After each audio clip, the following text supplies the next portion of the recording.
आज के इस एक्सप्लेनर में हम इतिहास के एक ऐसे पन्ने को पलटने जा रहे हैं जो जितना गहरा है उतना ही दर्दनाक भी। हम बात कर रहे हैं 13 अप्रैल 1919 की। वो अकल्पनीय त्रासदी, वो हत्याकांड जिसने सिर्फ एक शहर को नहीं बल्कि पूरे देश की आत्मा को झकझोर कर रख दिया था। सीधे ऐतिहासिक तथ्यों के जरिए चलिए इस पूरी घटना की गुत्थी को सुलझाने की कोशिश करते हैं। जरा सोचिए, 1 सदी से भी ज्यादा का वक्त बीत चुका है, लेकिन जलियांवाला बाग की उन लाल दीवारों पर गोलियों के निशान आज भी बिल्कुल जस के तस हैं। आखिर क्यों? दरअसल ये निशान महज ईंटों पर पड़ी खरोंचे नहीं हैं। ये निशान ब्रिटिश हुकूमत की क्रूरता का एक ऐसा जीता जागता सबूत है जो हमें इतिहास के उस खौफनाक पल की याद दिलाते हैं जिसने अन्याय के खिलाफ एक ऐसी आग भड़काई जिसे फिर कभी बुझाया नहीं जा सका। इस घटना की गंभीरता को पूरी तरह से समझने के लिए हमें समय के पहिए को थोड़ा पीछे ले जाना होगा। तारीख थी 13 अप्रैल साल 1919 और जगह पंजाब का अमृतसर। अब उस समय का माहौल समझना बहुत जरूरी है। पंजाब तब पहले से ही दमनकारी ब्रिटिश शासन के खिलाफ विद्रोह के एक ज्वालामुखी की तरह सुलग रहा था। सुबह तक सब कुछ एक आम दिन जैसा ही लग रहा था, लेकिन किसी को अंदाजा नहीं था कि अगले कुछ ही घंटों में इतिहास हमेशा के लिए बदलने वाला है। अब उस दिन का एक बहुत ही दुखद विरोधाभास देखिए। एक तरफ जलियांवाला बाग में करीब 20 से 25 हजार लोगों की एक बहुत बड़ी भीड़ जमा थी। मौका था बैसाखी के खुशी वाले त्योहार का। वहीं दूसरी तरफ इसी भीड़ में कुछ लोग ऐसे भी थे जो उस दमनकारी और अन्यायपूर्ण रॉलेट एक्ट के खिलाफ एक शांतिपूर्ण विरोध प्रदर्शन कर रहे थे। और ये सब तब हो रहा था जब पूरे शहर में बाकायदा एक सख्त कर्फ्यू लगा हुआ था। वो उत्सव का माहौल आने वाले तूफान से पूरी तरह बेखबर था। और फिर यहीं से ये पूरी स्थिति एक ऐसे भयानक सपने में बदल जाती है जिससे बाहर आना मुमकिन नहीं था। शांतिपूर्ण विरोध को कुचलने के इरादे से ब्रिगेडियर जनरल रेजिनॉल्ड डायर पूरे 90 सैनिकों की एक टुकड़ी के साथ वहां धमकता है। सबसे खौफनाक बात क्या थी?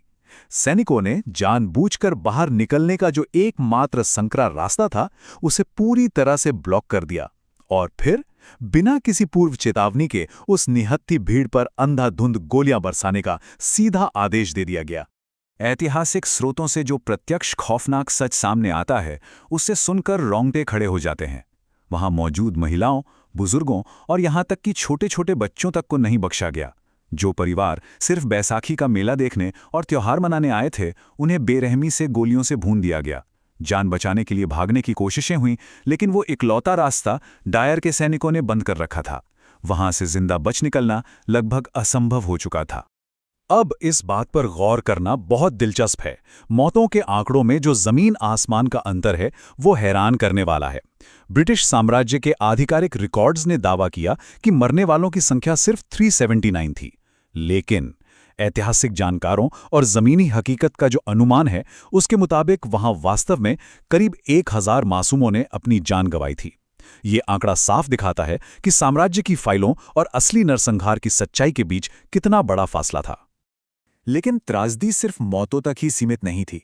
लगातार हुई उस अंधाधुंध गोलीबारी के बाद 1500, जी हां, करीब 1500 बेकसूर लोग गंभीर रूप से घायल होकर वहीं तड़प रहे थे। ये सिर्फ एक नंबर नहीं है, ये उस भयानक शारीरिक और मानसिक पीड़ा का पैमाना है जिसने उस दिन पूरे देश के हृदय को छलनी कर दिया था। इस भीषण रक्तपात के तुरंत बाद जो हुआ वो और भी ज्यादा हैरान करने वाला था। घावों पर मरहम लगाने या कोई खेद जताने के बजाय ब्रिटिश सरकार ने क्या किया? उन्होंने पूरे पंजाब में तुरंत मार्शल लॉ लागू कर दिया। जरा सोचिए, एक ऐसी आबादी जो पहले ही इतने गहरे शोक में डूबी थी, उस पर सत्ता का ये कड़ा प्रहार किया गया। ये साफ तौर पर आवाज को कुचलने और अपने सत्तावादी नियंत्रण को और भी ज्यादा मजबूत करने का एक क्रूर प्रयास था। इस पूरे नरसंहार के बाद खुद जनरल डायर की टाइमलाइन को देखना काफी महत्वपूर्ण है। 1919 में इस भयानक कृत्य का आदेश देने के बाद ब्रिटेन में लोगों की प्रतिक्रियाएं पूरी तरह से बटी हुई थीं।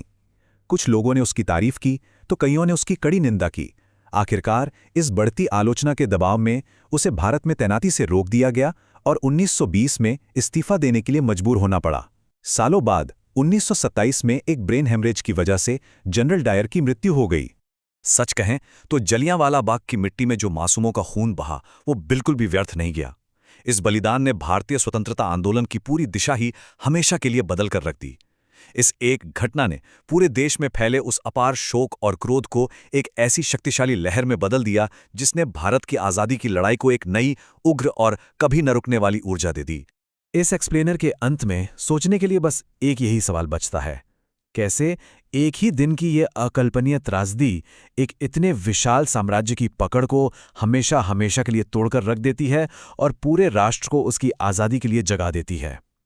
दीवारों पर मौजूद वे निशान आज भी हमें बहुत खामोशी से याद दिलाते हैं कि स्वतंत्रता की वो कीमत कितनी भारी थी जो इस देश ने चुकाई थी।